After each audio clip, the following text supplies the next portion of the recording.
Jujutsu Kaisen, chapter 269 is here. Rika saved Yuta and Higuruma is alive. However, Mei Mei tracked and assassinated an old sorcerer. In this chapter, Gege is answering multiple fan questions about the fight and why he made certain decisions. Sit back, relax, and let's go through it all. The chapter's title is Reflection, and as I said, in this chapter, we see multiple characters reflect on the fight and the different decisions they made at the time. Anyway, the chapter starts with Mei Mei in an old candy shop visiting an ugly old lady, and we'll understand why by the end of this chapter. Next, we pick up where the previous chapter ended. Maki is mad and she shouts at Yuta saying, "Don't start thinking everything is sunshine and rainbows just because you're back in your body." On the other side, Megumi, Nobara, and Yuji enter the room. Megumi's brain is still a bit foggy from the effect of unlimited void. Because remember, Megumi's body endured multiple consecutive unlimited voids during the battle. Megumi tries to apologize, but Maki is still focused on Yuta. Yuji also tries to apologize. However, Kusakabe says that this is all because Gojo refused to kill Itadori from the start, and Itadori was just a victim of Kenjaku's plan. He adds that he was firmly in the pro-execution camp, but director Yaga changed his mind. He also says, "You kids shouldn't feel guilty. You're all careless brats, feel free to act like it. We grown-ups are to blame." It's nice to see Maki's reaction to what Yuta did. Their relationship is really developing, and it's nice to see some emotions from Maki. On the other hand, Kusakabe is 100% correct. And just a reminder, Kusakabe sided with the decision to execute Yuji at the start of the series, but Yaga changed his mind. Kusakabe is indebted to Yaga because he helped him a lot. Essentially, Kusakabe's sister was depressed after the death of her son, and she couldn't move on with her life. So, Yaga created a cursed corpse named Takero with the information of Kusakabe's nephew. After having Takero meet Kusakabe's sister, who was his mother, Kusakabe felt indebted to Yaga for helping his sister move on. Now back to the chapter, Yuta explains how he survived. After Yuta used Kenjaku's technique to swap to Gojo's body, Rika didn't follow him, which made him think that their connection was severed. However, after Ieri treated Yuta's original body, Rika used reversed curse technique to consistently maintain his body. And in typical Jujutsu Kaisen fashion, we don't get any exact explanation as to how Kenjaku was able to consistently use his innate technique even after a domain expansion. The best guess we get is he probably was using some sort of barrier technique or binding vows. After that, we get the different perspectives of our heroes. Maki says that she should have been the one who led the surprise attack on Kenjaku. Plus, Higuruma should have been the one to use Toga's remote cursed speech, which would have ended the fight right there. However, Toga explains that cursed speech cannot be activated more than once simultaneously. Until the recording is played, the technique is considered in use. As such, only one tape recorder is allowed. Furthermore, Todo disagrees with Maki. He explains that she is not a viable target for Boogie Woogie. Plus, Yuta and Rika were necessary to stop the rampaging cursed spirits, so apparently Todo helped Yuta in the fight against Kenjaku, which further explains why he couldn't join the fight from the start. Plus, we know that Boogie Woogie activates when the user claps their hands together. The technique switches the positions of the user and anything they desire that has above a certain amount of cursed energy. And considering that Maki has zero cursed energy due to her heavenly restriction, Todo can't use his technique to teleport her. Panda also adds that Toga's cursed speech only worked because that timing made the reaction survivable. If they used it when Sukuna was feeling fine, Toga would have been killed by the feedback, and I think cursed speech is a brilliant technique that can easily be broken. However, Gege perfectly nerfed it considering that Toga is not one of the main characters. First of all, Toga can't continuously use cursed speech because it consumes cursed energy, and the longer he uses it, the more damage he'll take. Plus, cursed speech is basically useless if the opponent knows how it works.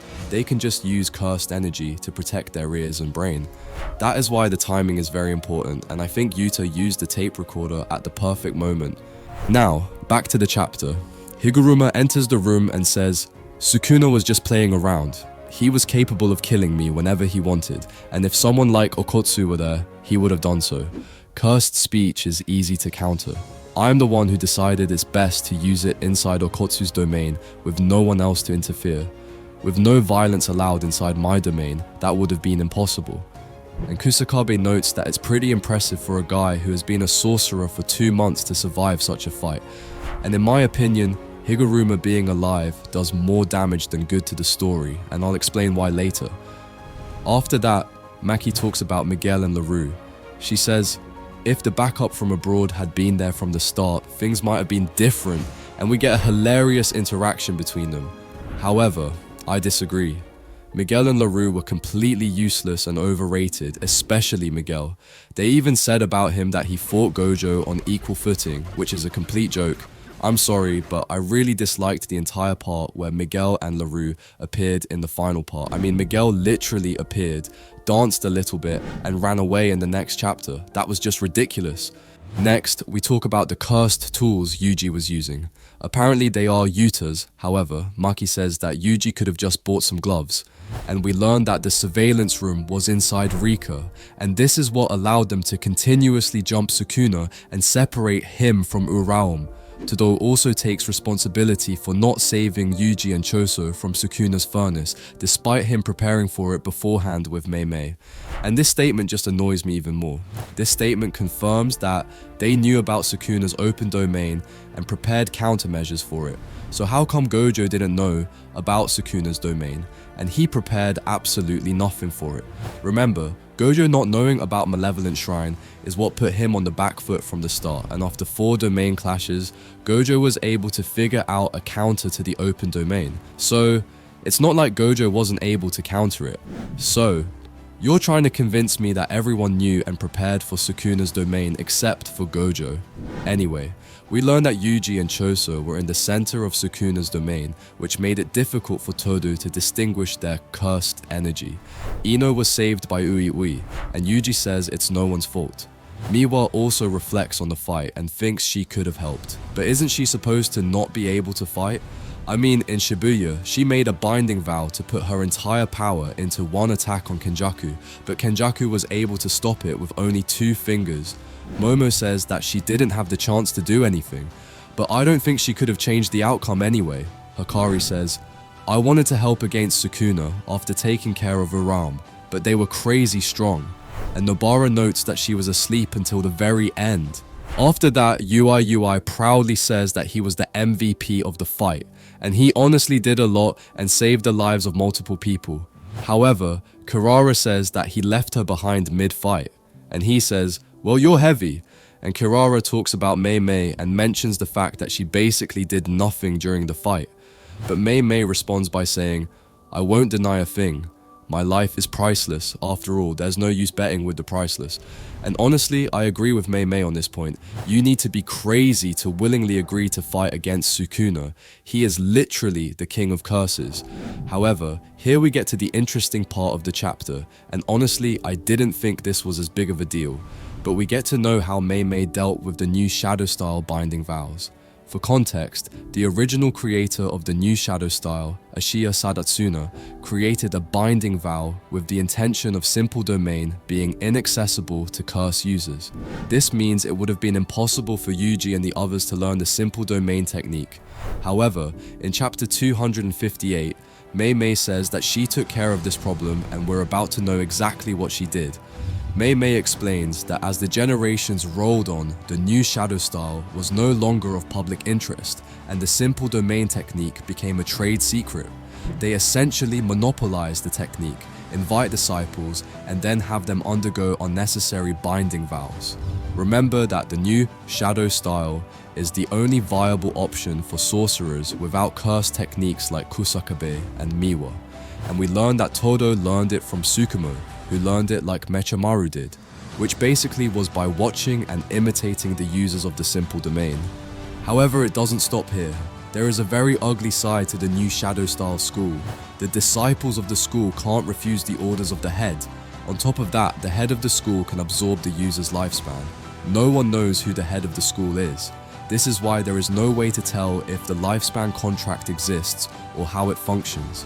And when the head dies, the school's best disciple succeeds them. However, only they are made aware of it. Only the head of the school can render the binding vows null.